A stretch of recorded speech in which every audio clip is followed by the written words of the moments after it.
Hello, and welcome to Football Outsiders, the Takeaway show where we round up all the hottest takes from around the NFL media landscape, do a little deep dive, hold them accountable, just see how hot, how right these takes are. My name is Cale Clinton. With me, as always, is my co-host, Jackson Roberts. We've got a lot to get into, but we always start off with a Thursday night roundup, and I think this might be the best lead-in from a Thursday night game we've had in a long time. This was the craziest Thursday night game from a take perspective, I think, of the year. Certainly not the most exciting matchup on paper, but for a game between 5-7 and 3-9 teams, has to have delivered more than we could have expected, mainly because of the Amazon Prime quarterback. Two-night overnight shipping Baker Mayfield. Listen, if there's a way to advertise your delivery system while also advertising your football product, Baker Mayfield is the center of that Venn diagram. Coming in 2 days notice. Whole broadcaster talking about the plane ride that Sean McVay and Baker Mayfield took across from Carolina to LA, getting themselves acclimated to the situation, to the offense in Los Angeles. And while we won't be talking Baker, because at this point, we're a little late to market. Everyone's got their takes on Baker. There's not much more additive that we can bring. Amazon Prime, member of the Thursday Night Football desk, Richard Sherman, eat a little crow in front of Baker for a take that he had leading up to the week. Let's just touch on that quick because it's rapid fire. I don't think it makes any sense anywhere. I'm sure you can back somebody up. People give too many opportunities to these quarterbacks in the first round just because they got picked in the first round. If you treated them like you do 5th, 6th round, 7th round picks, then, how would you look at their body of work versus, hey, you got all the talent in the world and quote unquote ceiling and yada, yada, yada. I'm sure somebody would give him another opportunity because he went so high in the draft, but I wouldn't. Tough one there. Sat across from him on the desk after leading a 13-point game-winning drive comeback. Fantastic showing by Baker Mayfield.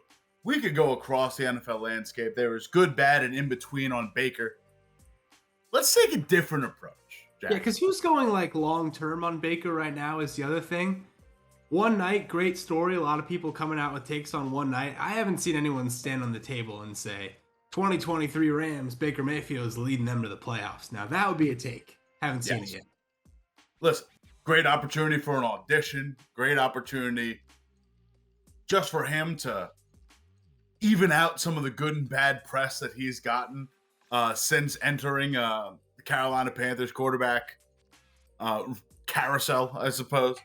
Let's talk about the other side of the ball. Let's talk about a Raiders team that blew a 16-3 lead with the Rams having no timeouts, pinning them on the 2-yard line, and letting a 2 days notice quarterback march down. This is from John Middlekauff, 3 and Out podcast over at the Volume. Let's just let John tell it himself. This is gold. Whenever you get some historic, I know it's not historic, but based on this season, that's one of the more bigger wow wins of the season. Well, on the flip side, that's one of the bigger holy shit losses of the year. That loss tonight is worse than the Jeff Saturday loss. Honestly, it might not be close. I mean, they were up 16-3 in the fourth quarter. There have been 2 improbable losses by the Raiders this season. Losing to a head coach who comes off the ESPN get-up desk, only his high school coaching experience on 4 days' notice, loses to them. Now you get the Amazon Prime shipping quarterback winning a game on 2 days' notice in a new offense, walking off the bench and doing so. Put it on the meter, Jackson. This Raiders loss is worse than the Jeff Saturday loss. So, on the meter, it's like bordering on hot. I'm actually going to stick it in lukewarm. I think it's not even... I'm going to go with that Arizona Cardinals 20-0 halftime lead is their worst loss of the year, honestly. That was the first time we saw this Raiders team being like, oh my, there are some serious issues here.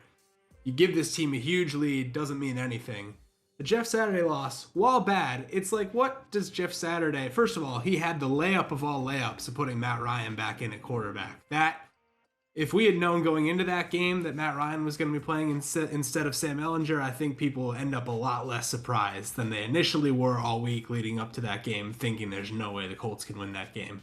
Last night, I'm actually going to agree is worse than the Jeff Saturday loss because, I mean, come on. Baker Mayfield had no time to prepare for this whatsoever. Not only that, but the string of things that had to go wrong in the last 8 minutes of that game for the Colts to be able to win, really 12 minutes, because let's dive into it just a little bit here. Yes, with please. 12 minutes left, the Raiders end up forcing what looks to be a 3-and-out on the Rams, and just as they're getting ready to punt it away, you have Cleveland Farrell jumping off sides on the punt, giving them a first down, and eventually leading to a touchdown on that drive. Then the Raiders, later in that drive, Max Crosby also jumps offside on 3rd and 4 when he could have held him to a field goal or gotten the 4th down stop. Then they get the ball back with 3:15 to go. They face 3rd and 1 with 2:38 to go. Josh Jacobs stuffed on a horrible play call, and then you punt it away on 4th and 1. Ben Baldwin's win probability model says that was a minus 4.2% win probability with a punt as opposed to a go for it. So just add another thing under that wrong list of things that could have gone wrong. Then you get the punt that gets down at the 2. Just look at them celebrate when they down that punt at the 2. They think the game is over. Matt Collins is doing the gritty along the sideline as the ball is still rolling towards the goal line. AJ Cole's doing the wipe your nose Matt Judon celebration like he just had the punt of the year. Then on that drive, you get an interception on 3rd and 2 nullified by a DPI. You get a 9-yard sack nullified by Jerry Tillery slapping the ball out of Baker Mayfield's hand. Basically, after that, all you needed was 4 Baker Mayfield plays to put them in the win column after the Raiders had been keeping them on life support for 15 minutes. And just to rub salt in the wound, Baker goes, hey, to be honest, I was completely shocked they lined up in press coverage with 15 seconds left. That is situationally as bad as it gets. I still think the Cardinals' loss is worse somehow, but this is right up there, and I do agree that it's worse than Saturday. Laying it out as well as we have, as you have, really articulates just how moronic this loss was. Like, Middlekauff goes on to mention that how long has Josh McDaniels been around Bill Belichick? How long has he been a Patriots disciple? And while he is not doing the typical, like, Matt Patricia having guys on stairs or like doing the, hard-nosed coaching thing, the biggest praise that anyone can give Belichick is the execution on the minor details. Like the silly slapping the ball out of a guy's hand, and like that's simple. Like that's a free 15. That's a net swing of 24 yards. Not only that, but you got the reset sack, so that keeps the clock moving with 1:20 to go. Now you stop the clock, nullify the play, give them 15 yards. They end up scoring the game-winning touchdown with 10 seconds left. They wouldn't have had time to get down there if you don't commit that penalty. On top of it, I think it's lukewarm. Actually, I think it's a little cold because it's pretty obvious to me, like you said, much worse loss than the Colts, not only in situation, but expectation. When you have this good of a team, this was already a playoff caliber team. Even if it's by the skin of their teeth, it's a playoff caliber team that made the playoffs last year. You then add Devontae Adams. You give extensions to Hunter Renfrow and Darren Waller, who have admittedly been very banged up this season. Makes it hard. You've got a bona fide really good edge in Max Crosby, and you add Chandler Jones on top of that. You're getting good production out of lower guys on the roster like a Mac Hollins. You've got a great, almost career performance out of Josh Jacobs at this point. And you're not making the play. Like you're pretty much destined to have a losing season at this point. But that being said, This is a team that had elevated their playoff expectations, had strung together 3 straight wins with pretty gutsy performances. 2 on the road against Denver and Seattle, an additional 1 with a win over the Chargers. This was supposed to be your cakewalk game. The New England game you were looking ahead to in the Josh McDaniels revenge game was supposed to be the hard one. And now you drop this and you're basically toast. Yeah, this is about as big of a letdown performance as you could have. Essentially shooting yourselves in the foot. This is now a lost season. Yeah, I mean, it was honestly not even a thought in my mind that they would lose that game until they got stuffed on 3rd down and all of a sudden they're punting it away. And it's like, oh, they might actually blow this. This felt like the banker of all bankers. They should have been they should have been up 2, maybe 3 scores at halftime before Derek Carr basically, tinkled his pants at the 5-yard line and threw that ball up for grabs. That's at least 3 points he costs you right there. Should have been a 2-score game at the end. You give them the ball back on the 2-yard line. That was the longest game-winning touchdown drive with no timeouts under 2 minutes in the last 45 years in the NFL. 98 yards. But that's to stack all that up and to know that it's a 3-9 team and this game was a game you absolutely had to win to keep your season on life support. Like, we have another show where we do head scratchers of the week, Cale. This is the head scratcher of the year so far. It is a tough loss for this team. What was looking to be a potentially promising playoff push, all but squandered at this point. Speaking of playoff pushes, Jackson, that brings us right into our headlines. Let's talk about a team that has been a playoff favorite, a virtual lock for the playoffs at this point that hasn't quite lived up to their record. We're talking Minnesota Vikings, Jack. Mm-hmm. Keyshawn Johnson over at First Take, despite the fact that there's been a bit of a disparity between the analytics community and the Minnesota Vikings in projection versus reality, Keyshawn Johnson believes the Vikings can very much make the Super Bowl. Let's hear it from Keyshawn.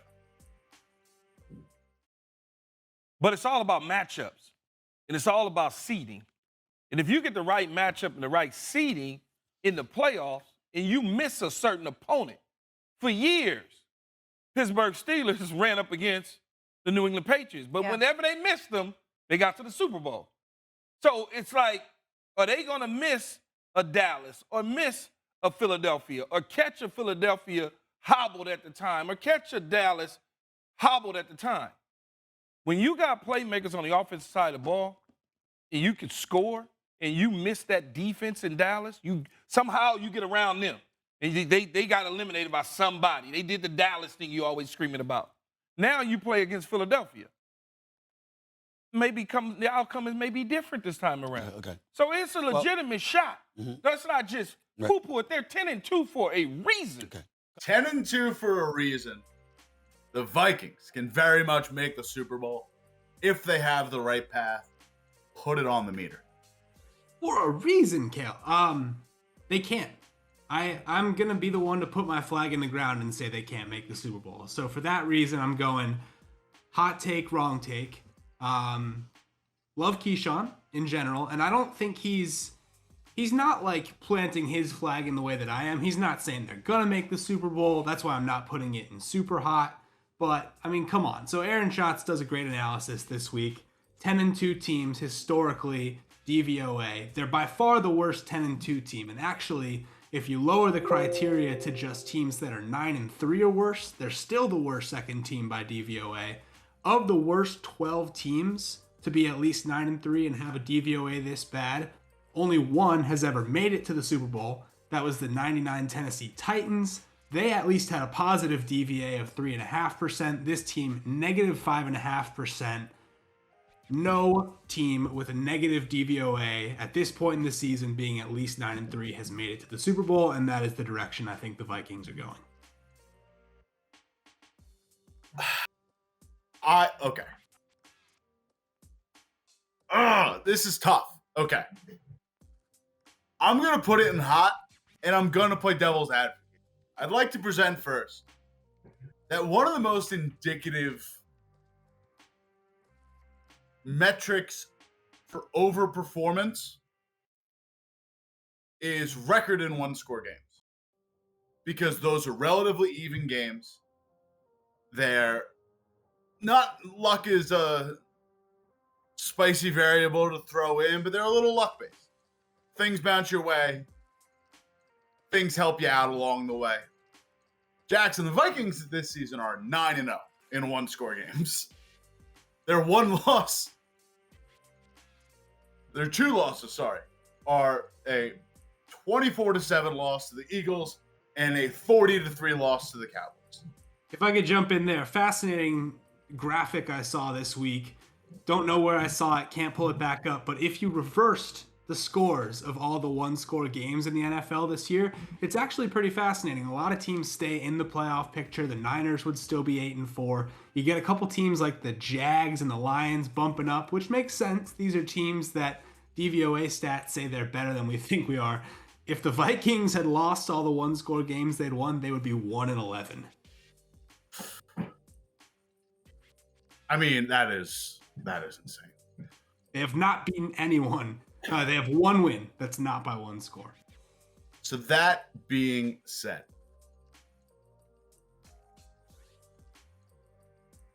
it happens all the time, Jackson. This kind of thing happens. Look at the Cincinnati Bengals of last year. They, in a loaded, pretty loaded playoff picture, end up getting a Raiders team that, while it ends up looking like a close game, is just an absolute rollover by the Raiders for most of that game. Cincinnati is clearly better. You get a Titans team that you are very equipped to just leave in the dust, considering the makeup of their roster. And then you get the Kansas City game, which ends up in a historic comeback for Cincinnati. But it still took a historic comeback to overcome that, even though it's the Chiefs. Like, you miss the Bills in that rotation. You're missing some very quality teams. And also, you had the wild card pretty much break your way with, a decent Colts team missing out, a decent Chargers team missing out, the Steelers getting in, giving just a hobbled Ben Roethlisberger one last swan song to kind of croak out before his career ends and he goes into retirement. Like, paths get set up for you pretty well. There's it's tough because there is a reality where, you're going to run into a good team in the postseason. It's the postseason.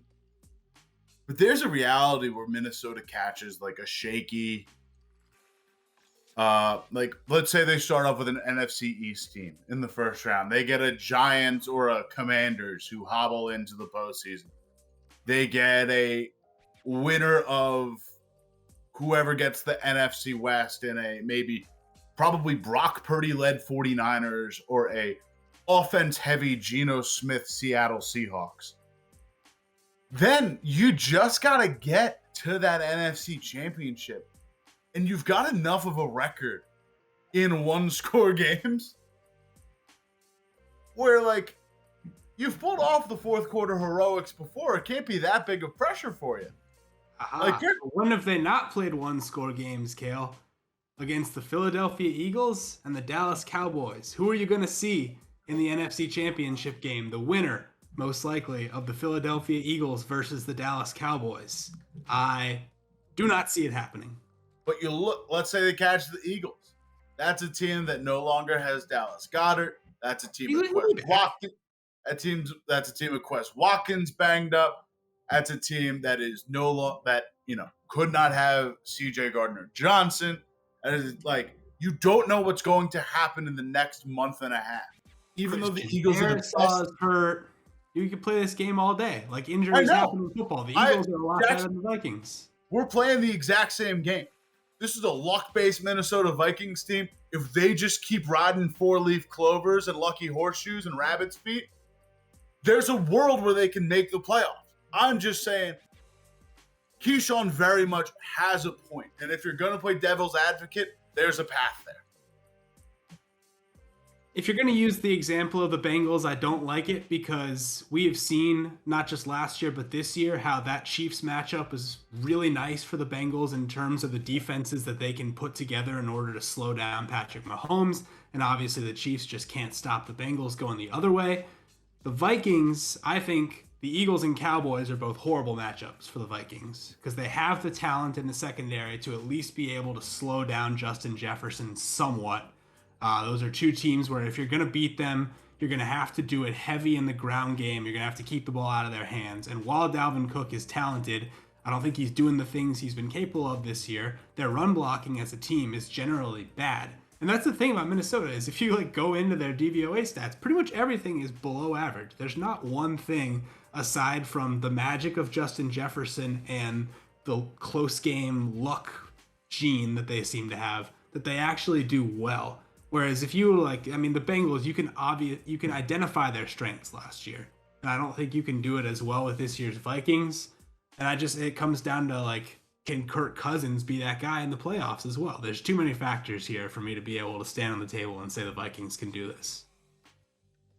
All I'm saying is there's a path. And if you pick up enough wins, maybe the difference between adding TJ Hawkinson helps put a few more points on the board against the Eagles. There's also that sort of second matchup theory that really shrinks the divide between teams. There's a lot of factors that could come in. And if you catch a good team at a good time,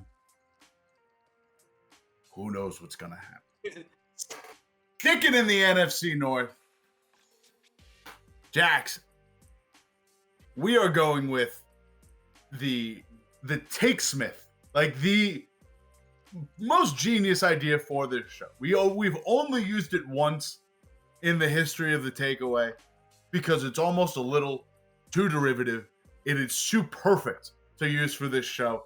It is a breaking case of emergency or breaking case of a fantastic conversation. I am, of course, talking about The Ringer's The Island. Nora Princiati hosts a show solely dedicated to hot takes and great arguments and a little bit of devil's advocate sprinkled in there. Perfect for this show. Perfect for today, Cale, because apparently you have your devil's advocate hat on. You're ready to go. Jackson, Danny Kelly of The Ringer. His island that he'd like to stand on, the Lions should build around Jared Goff. I don't know. Basically what I'm saying is I look at this offense and this team overall, and I'm like, the offense is not the problem. And it's probably only going to get better once Jameson Williams gets in there. You get DJ Chark a little bit more healthy. DeAndre Swift gets up to full health. This could be a really good high-scoring offense. The defense is what needs to improve. And so I say it a little tongue-in-cheek, but I do think that they should just continue on this course with Jared Goff as their quarterback and just try and build the defense and see if they can contend right away. Kelly lists off a bunch of stats where no matter how you slice it, this is a great, very good Lions offense. 6th in points per game, 7th in yards per game, 9th in offensive DVOA, 7th in red zone DVOA, 4th in 3rd and 4th down DVOA, 9th in EP. Jared Goff is 9th in EPA per dropback, 6th in total EPA, 10th in touchdowns, 11th with a 95 passer rating, and has a 60 QBR. Jackson, the Lions should build around Jared Goff, put it on the meter.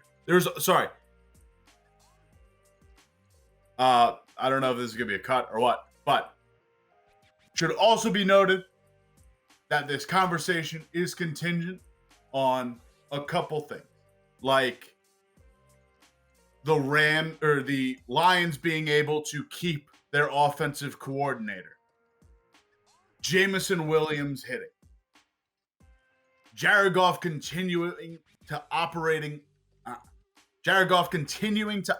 well out of play action. Jackson, the Lions should build around Jared Goff, put it on the meter. I didn't hear the Lions should build around Jared Goff. I heard the Lions should stay the course with Jared Goff. Those are two very different arguments to me. If you're telling me, let's roll into next year with Jared Goff, see how it goes, use that high first-round pick we're getting from the Rams, which, by the way, would have been a lot better pick if the Raiders could have held on in the fourth quarter last night, and let's see what we've got next year and try to contend right away. I like that take. I'm gonna say that's a lukewarm take. If the take is let's re-up Jared Goff because we think he's actually a guy to build around, then that is a flaming hot take. So I didn't really hear that language in the take, Cale. You list all those stats. To me, I hear, they're 6th in this, they're 7th in that, they're 9th in this. How good could they be if they had a franchise quarterback instead of a limited, good at times, operating well out of play action? If you pressure him, he falls apart, quarterback like a Jared Goff. What could that offense be if they legitimately had a guy there? That's where I think the argument kind of falls apart a little bit for me, is because, this offense is good because they have really nice weapons like an Amon-Ra St. Brown, like a solid ground game, both backs contributing this year. Maybe Jameson Williams elevates them even a little bit more. They have a good offense because Ben Johnson has been a great first-year play caller and might be a head coaching candidate. So of course they have to keep him if they want Jared Goff to keep operating at this high level. To me, it's like, run it back next year, but don't fall in love with the stabilizer at quarterback when long-term, in order to really compete, I think you need a little bit more out of the position. Let me first start by saying, listen, when you dedicate a half hour to a single take, you're going to miss parts. The episode is called The Lions Should Build Around Jared Goff. The take that he initially presents is the Lions should build around Jared Goff, admittedly through stifled snickers and stifled laughter that even Princiati gets in on. That is the structure of the take. That being said, he really it's what you're saying. Goff is on contract through 2024. He really only refers to sticking the course through the length of that contract and then figuring something out. That being said, with that being the take, love it. Sure. Lukewarm to cold. I think this is the perfect scenario for the Lions to take an Anthony Richardson out of Florida. Someone who is a player that NFL personnel or NFL front office people in reports have called a 2-year prospect. Someone who really needs work, but absolutely has the tools to be a very good offensive player. There's no one in this draft that is surefire. And in earnest, there's never surefire picks. But when you look at this class, someone is even likened, there's one draft guy whose name I forget, likened CJ Stroud to Jared Goff because the situation has to be perfect for him to show his most elite talent. Even Bryce Young, who is that guy, is Hemi Neutron. Our guy Derek Klassen doesn't seem to think so. Short. He's a short guy. He's absolutely got flaws. Like, the most ideal prospects, the guys that are being projected to go in the top of this class, have flaws. So they're not surefire. The guys that are surefire are like Alabama's Will Anderson, Georgia's Jalen Carter. Like, the defensive prospects in this class are awesome. And this Lions offense is bad. If you can figure out a way to take, like, you're spending, I think the Lions sit at 13th. And they're a couple things have to bounce their way for them to make the playoffs, but they're not far off. Like, if you take your pick in the early to like you take your Rams pick, which is gonna sit somewhere in the top 6 of this year's draft, depending on how things shake out. And you take your pick, which is gonna sit in the middle to back end of the first round. You can get one or two really strong defensive players and then try and get a project like a Richardson. Because if you just like things don't last forever in the NFL. The Colts used to have a fantastic offensive line. They don't. The Steelers used to be a wide receiver factory. Now they kind of have one or two guys. Like the things that are considered universal tenets in the NFL only last for stretches. Look at dynasties crumble and fall every year, or rise and fall every year. The Lions have a good offensive line right now. Have two strong running backs. Have a really good wide receiver core, and are getting some really big hits on defensive prospects outside of, your typical Aiden Hutchinson. You're getting hits on guys like an Aleem McNeil. You're getting performance out of 6th-round pick James Houston, who has 3 full sacks on 17 snaps played this season. He was playing like he shot out of a cannon. Like, you were able to get young draft prospects, and your offense is already there. If you can just make this work for a year or two and add minor tweaks, get some long-term stuff, you're going to set up a great runway for a project quarterback to come in and make it work. There's, again, some contingency plans. There's a couple things that you have to have bounce your way. But there's a path where this current roster, plus some pieces, is playoff caliber. The NFC North, by the way, we've said it, is weak. Bears are far. Packers are going the wrong direction, and we just spent 10 minutes talking about how the Vikings aren't that guy. This is a division for the taking.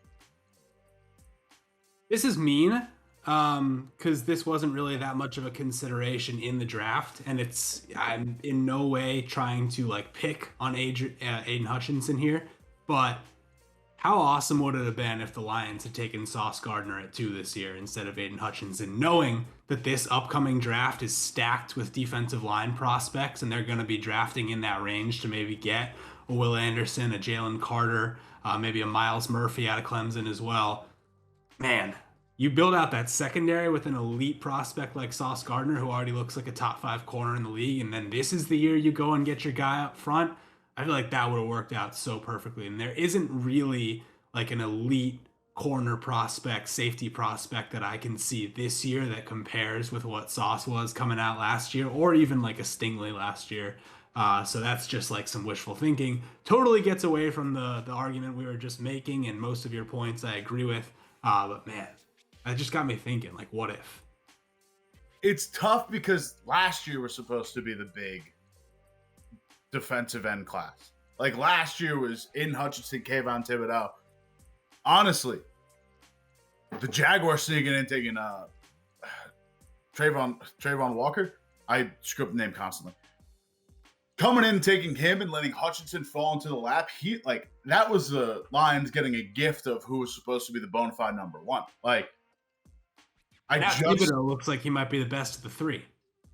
Hutchinson has been very good, and he's honestly improved. It started off the year where he had that 1 3-sack game, and all of them recovered sacks. He's getting better in pressure. He's a smart guy. The interception he had on Daniel Jones, where he fakes a stunt and then drops back into coverage. He's learning. I see him as a prospect that can continue to build. But also, there's nothing wrong in having 2 edges. There's nothing wrong in having cap control. These guys are getting paid $25-30 million a year now. They're getting paid the same way top wide receivers are at the elite level. There is no reason you can't have Aiden Hutchinson and Will Anderson on the same team. Yeah, or build from the inside and get your run stopper as well, because obviously teams have been running all over and passing all over the Lions this year. So let's get somebody to effectively combat both. There's a lot of ways for this team to improve. But if you can just land a project quarterback, I think this is an awesome team. They get their own 2 picks and maybe the top 13 or so. I think you can get Richardson in the second. I think this is going to be a quarterback draft like last year, where we push all the prospects to the top I don't think it's going to be as bad as, Pickett going 20 as the first guy off the board. But, Bryce Young's going to go to, someone's going to go to the Texans. There's going to be maybe a second guy in there.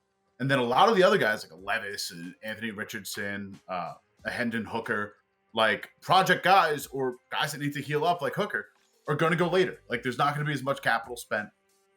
So it'll be interesting to see. We can't be the arbiters of takes without putting our own up to scrutiny over at Football Outsiders. This week, we're dipping into the take smith himself, Mike Tanier, over here on FO. Talked a lot about this guy in the powder blue and gold. Mike Tanier takes to the internet. What if Justin Herbert isn't all that great? Basically gets into Herbert has the traits. Herbert may be developing. But as of right now, Herbert cannot yet be anointed. He walks through a pretty middling, pretty bad performance against the most recent Las Vegas Raiders. Gets into the statistical measurements of DVOA and DYAR, which Herbert is not performing well in. You get into how he performed against great quarterbacks or quarterback prospects of years past, and just how the scenario has been laid out before him. And you get into the commentary provided by the rest of the league, good and bad. Jackson, Justin Herbert, just not that guy yet. Put it on the meter. It's hot. I think we've said a lot about Justin Herbert on this show and how much we believe in him. I love how Tanier embraces himself as, kind of the curmudgeon throughout this article. It's very self-aware. Highly recommend reading it. It's funny. It's inquisitive. It's everything you expect from the guy. I love how he says it without saying it. The exact point that Emmanuel Acho has been making for the last month about Justin Herbert's a social media quarterback.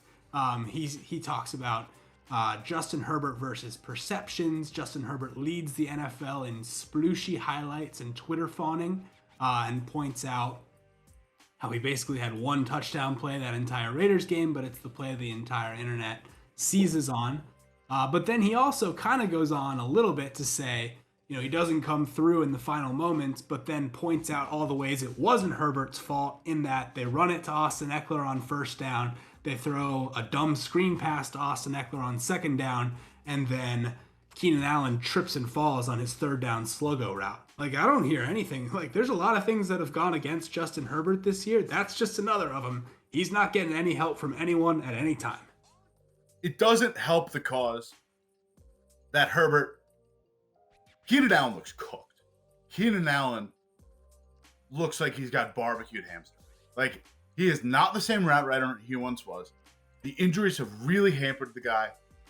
And there is not many fall off a cliff kind of post 30-year-old turns I've seen quite like Keenan Allen. If you take him off the board, you don't have Mike Williams. And now you're dealing with, DeAndre Carter.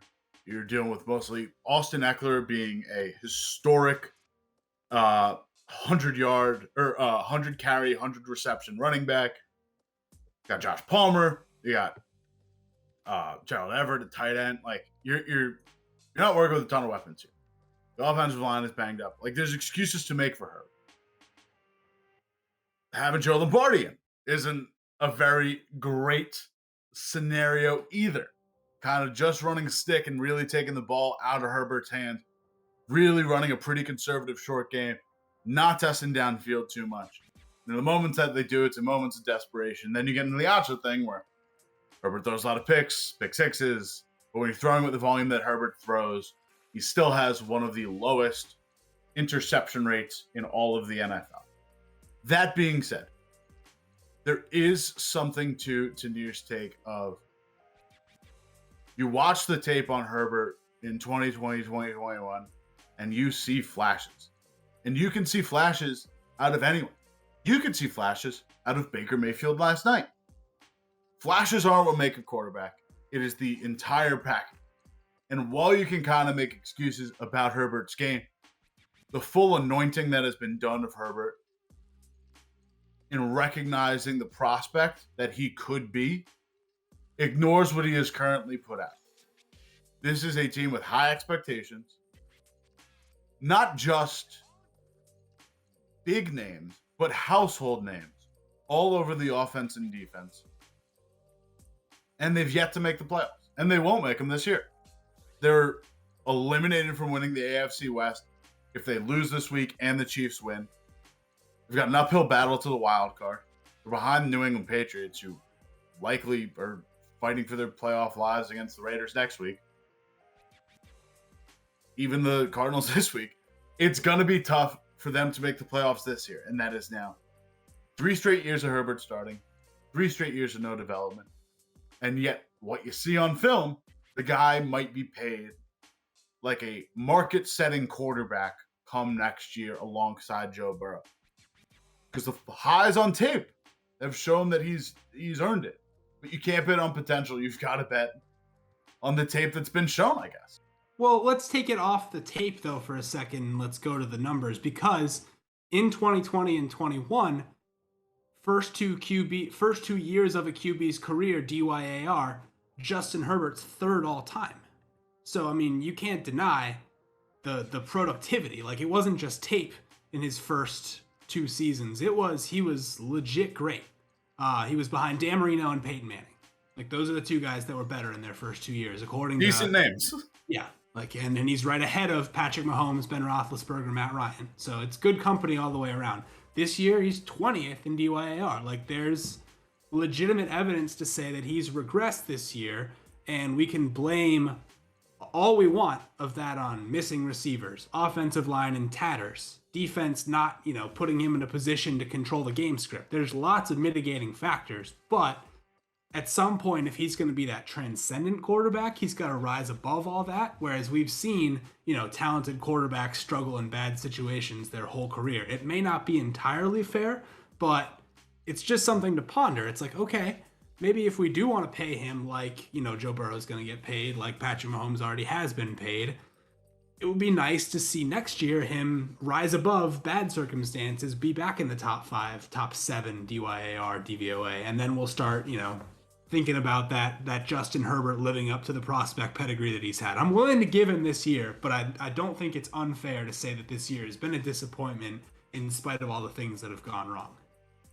It'll be interesting to see what they do at the coaching position, especially. I think regardless, Lombardi's gone this year, but once you have 3 straight years of expectation, you can only play the injury card for so long. And you've got it for 1 year, might buy you 1 year more, but like, your window's closing on having this team built having this team under a cap-controlled Justin Herbert contract, and you have money tied up. Chargers, it's still right in front of you. Go make the playoffs this year, right? Like, we're acting as if this season's a failure already. They've still got their season in front of them. They're 1 game out right now, but I mean, come on, go do it. I'm close to go do it. Let's just stop all this debate right now. Beat the Dolphins this week. Take that wild card spot back. Come on. I'm about as close to punting as Brandon Staley is on 4th and short in neutral territory this year. Moving on to our fantasy section. Friends of the show. Getting an eventual ad read toward the end. Underdog Fantasy coming in with a hot one. The New York Jets rookie receiver, Garrett Wilson. Let's hear it from him. This is the Amon-Ra St. Brown of 2022. Breaking away, Garrett Wilson.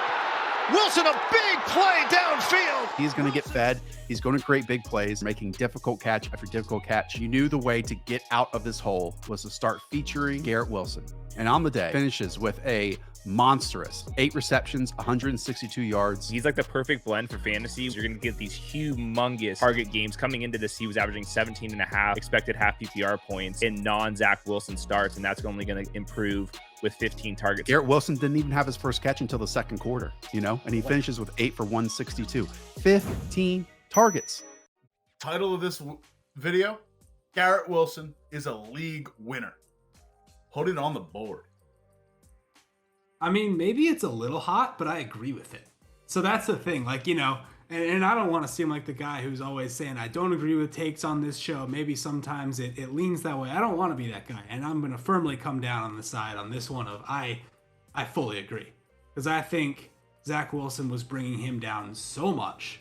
And I mean, it's an apt comparison. Amon-Ra St. Brown really comes to life last year, specifically around this time last year. But that's the number, right, Cale? 15 targets last week for Garrett Wilson. You know, they're not going to be coming from 19 points behind every week, but you just look at the amount of things this guy's able to do in the passing game. There's no route he can't run. Like they said, you're going to get big plays, but you're also going to get consistent volume, short passes, racking up the PPR points. He just like fits all the bills for like a rookie late season surge wide receiver. I even in our staff picks column last week was still holding out hope for his value in the rookie of the year conversation, which if Kenneth Walker does end up missing time with injury, I think all of a sudden Garrett Wilson starts to be a really good pick for offensive rookie of the year. So it's like if you're looking for a rookie receiver to do it, it's between him and Christian Watson. And Christian Watson, as much as I love him, and he's, you know, gotten me 8 touchdowns in the last 4 weeks as a Christian Watson owner, the conversion rate is ridiculous, right? Like it's those 8 touchdowns on, I think, 16 catches. So if you're looking for consistency, Garrett Wilson's your guy. See, that's where I fade. Like, that's where, like, the high volume is very interesting. Like, 8 touchdowns on 16 catches is crazy. What he's been able to produce as a rookie is not. That being said, skeptical about the sustainability of a Mike White. We are at the point in the Mike White cycle. Really good game 1.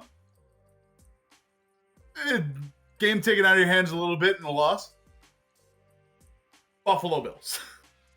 It's the exact same trajectory we had in 2021. It's what killed the Mike White movement in 2021. Granted, very different game in 2022 against the Minnesota Vikings, throwing for massive volume. The game was very much not taken out of his hand. Last time around, I think he threw like 17 times against that. He got hurt. He missed like the last. Oh no, Flacco came in. You're right. Still, Buffalo really knew how to shut him down, but they're really targeting downfield more, really doing a lot more. I don't think this is a good game for this one to happen. That being said, though, there's some interesting stuff with just the rest of the Jets receiving corps. Like Elijah Moore is back in the mix, at least a little bit. Didn't have the input against the Vikings, but like he's having, like when he's getting the ball, especially against that Chicago game, he has that big bounce off catch for 42 yards. He's getting targeted downfield. Interesting stat for Corey Davis. 92% of his catches are for first downs or touchdowns. Like he is being targeted in critical moments. If you're going to get Garrett Wilson as the volume guy is who's going to get targeted by the CB1. Like he's going to, like, will he start getting tougher matchups? Will he now get less production because he's getting those tougher matchups? But who are the CB1s he's going to be seeing, Cale? Like, look, yeah, this Bills game is tough. Anyway, you slice it for the Jets and for Mike White and for all the reasons you just enumerated. Then they go play Lions, Jaguars, Seahawks. That's your fantasy playoff slate for Garrett Wilson. You like that a little bit? You think maybe he might put up some points against the Lions, Jaguars, and Seahawks? I do. Jackson, we cannot be the arbiters of takes without putting takes out ourselves. We've got to leave ourselves vulnerable. We've got to put ourselves out there. Here are our takes that we've got to just throw out to the masses, chum up the waters a bit. Jax, lead us off. So I had a different take that wasn't very hot this week. I'll just admit it. I was planning on just using my pick from the staff picks this week, saying I liked the Bucks as my upset of the week against the 49ers. We kind of already talked about that game in this show. A take came to me in the 11th hour, Cale, as we were about to hop online. Just one of those like shower thoughts, you know? This just popped in my head. I was like, we saw this Deshaun Watson game, how it went, how poorly he played in his first action back. And granted, I don't think any of us think he's going to be that bad for the remainder of the year and moving forward. But it got me to thinking, what if in 5 years, when all is said and done, we're looking back on this Deshaun Watson trade and it's as bad, if not worse, than the Broncos trade for Russell Wilson. And we've already poured dirt on the casket of the Russell Wilson trade. We've said could be one of the worst trades ever. When you look at this Watson trade, it could be equally bad. It could be worse. And let me lay that out for you. The Browns give up, in exchange for Deshaun Watson, 2022 first rounder, already been used. They took a guard who hasn't been very good. I can't even remember his name. So that part hasn't necessarily worked out too well yet, the 15th overall pick. 2023 and 2024 first rounders. So that already is more than the Broncos have given up. The Broncos gave up 2 first rounders. You're giving up 3. You're also giving up a 2022 fourth rounder, a 2023 third rounder, and a 2024 fourth rounder. Broncos gave up 2 seconds in the deal, so I think the picks work out to be about a wash. Deshaun Watson, 6 years younger than Russell Wilson. That benefits you. But then you look at the contract side of things. Deshaun Watson, I mean, we already talked about Russell Wilson. Okay, $31 million dead cap hit in 2026. That stinks. Deshaun Watson, the same year, not a $31 million dead cap hit, a $54 million dead cap hit. That's a lot of money, Cale. They made him the highest paid guaranteed quarterback in the history of football. And we talked about the moral implications of how, that's just not good practice to do so when a guy was, actively in dozens of court procedures. But just from a football standpoint, I think this is going to work out to be one of the worst trades of all time. I'm going to put my flag in the ground on this one. Jackson, the numbers get bad. He is the highest paid quarterback in 2023, 2024. He's third highest in 2025, where Rodgers and Russ both eclipse him. And then 2026, he's also third behind Russ and Kyler Murray. Now, there's 2 elements of this where first off, fully agree. It is a spicy take, and one that I see is very plausible. Because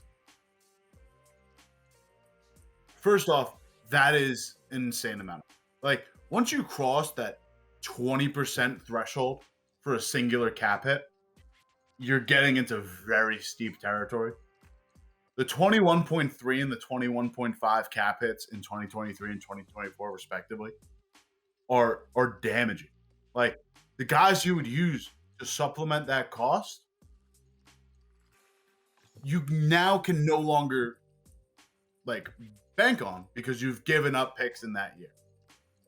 Next year, you're paying Myles Garrett a cap hit of $29.1 mil. You've got a lot, Joel Bitonio, 14.6. John Johnson, 13.5 mil. Jedrick Wills, 6.2. Nick Chubb, 14.8. Amari Cooper, 23.7. You're getting some massive cap hits in there just next year alone. You got 44 guys on the roster. This is a team you're basically stuck with, and you haven't exactly performed well. The second aspect of this is that, how much can Watson really adjust? Hasn't played football in almost 2 calendar years. Connor Orr from Sports Illustrated put out a really fantastic piece explaining just how much the league has kind of passed him by in those 2 years. He thrived against an era dominated by cover 3 defenses. Now you're getting more into very conservative pass defenses. You're also seeing pass defense numbers shoot up the board. Deshaun is a pretty mobile quarterback, not truly as dual threat as a Lamar or Jalen Hurts, but has legs. can the arm stay up? He also, most of the time at Houston, played an offense is very based and very derivative of the offense played at Clemson. So he hasn't exactly adapted to new offenses in his time in the NFL. Can he adjust to a Kevin Stefanski offense? We've got small sample sizes here and there. We've got a 1-game regular season sample size to work with, but in the preseason and this one game against the Houston Texans, he's looked bad. How much longer can he look bad before this albatross of an NFL contract becomes unjustifiable? Yeah, and let's take, again, we're taking the moral implications out of it. Let's assume nothing ever happened, right? I think we know where we both, Yeah. that is. We know where we stand. Yeah. We know where we stand on that. We don't have to rehash it. But let's, for the sake of argument, just say we're talking about this from a football perspective. What does Deshaun Watson have to do to justify this deal? I think he has to bring them to a Super Bowl. I think that, otherwise this deal was a complete failure. And I don't think he can do that. And whether or not that's because he's not the same guy he was or because they won't be able to build the roster around him, I think the gamble they took with this deal is not going to pay off. Maybe he won't be as obviously bad as Russell Wilson over the next 4 years, but I think he's going to struggle enough to make this absolute, as you said, albatross of a deal look crazy in hindsight. Jackson. Fantastic take. Very spicy. Very thought-provoking. I've got one. Maybe spicy, maybe a bit more derivative. And maybe flies in the face. No, I guess I was firmly devil's advocate. I'm not flying in the face of anything I said earlier in this show. Jackson, I believe that right now, present moment, the Dallas Cowboys scare me more than the Philadelphia Eagles. Jalen Hurts has been transcendent this year. This has been a fantastic, really special offense. The defense has been on another level. You have turnover machines in James Bradbury, CJ Gardner-Johnson. The player, bringing in guys like Linval Joseph and Ndamukong Suh alongside Jordan Davis have made this a brick wall of a defense to run against. The 23rd rush DVOA is not indicative of what they currently are. But I just look at this offense that Dallas has since introducing Dak back into the system, and it's special. And you couple that with the best defense in the league, the current DPOY and Micah Parsons, a secondary that is playing out of this world. And on top of it, a very underrated part, a top 5 special team. A return man in Noah Brown, who in the kickoff return and punt return game can kind of set you up wherever you need to be. Constantly creating short fields for this Dallas team. It is the X factor that helps. Listen, special teams is 1/8 of the total DVOA pie, and it feels like a big slice for Dallas's team. Just when it gets down to playoffs and we get down to current roster construction, the Cowboys are getting a little bit healthier. Eagles are getting a little bit banged up. I just think come playoff, the only thing that is taking the Cowboys away from me in this current structure is about a 25-year stretch where they cannot get past the divisional round. If there was not a Curse of the Bambino, a Chicago Cubs-esque, decades and decades curse level sort of existential plan against them, I'd be picking them outright to represent the NFC in the Super Bowl. It is truly the only thing holding me back from that. Yeah, and here's the problem, Cale, is I believe in that stuff. I see it play out in this league in particular all the time. Whether that's the Vikings tortured history with the Blair Walsh missed field goal. I get Minnesota Miracle kind of reverses it, but they pissed away the goodwill from the Minnesota Miracle pretty quick the following week. Whether it's, the Chargers missing all their late game field goals in recent years. All these things I think actually exist. Like there is some karma involved. And you look at some of the ways that Dallas has lost these games, whether it was the Dez catch, whether it was the Mason Crosby, double hook field goal that somehow went in, or last year, Dak Prescott, quarterback sneaking and running out of time, not being able to spike the ball. Like there's a lot of karma at play here with the Cowboys in the playoffs. That being said, I'm not going to disagree with this take fully because a couple weeks ago on this very show, I said that my take was Cowboys come back and win this division, and I can still see that happening. It's probably going to take an Eagles unexpected loss somewhere along the line. I thought that was going to be Tennessee, and it wasn't. So now I'm not as in on that take anymore, but I could still see it happening. Maybe they lose to the Giants this week. They lost to them last year, so it's not completely impossible. And yeah, I see it. I see all the dominance from the Cowboys. I've seen all the offensive improvements they've made since Dak came back. So happy that we never have to talk about Cooper Rush taking over that job ever again. But that playoff history is as with you, what worries me with this team. It's truly the only thing. And I also have a bit of worry about how, there's going to be a lot of Cowboys buy-in just based off of a romp against the Vikings that we know isn't that great. Not know, but have. We have our suspicions. That it's not that great. Yeah. A close game against the Giants that we're just going to maybe throw out because it was short week Thanksgiving. A romp against the Colts. And then you get Houston at Jacksonville. That week 16 game against the Philadelphia Eagles is going to be very interesting. And then at Tennessee, at Washington, take you into the playoffs. If they take care of business in those games,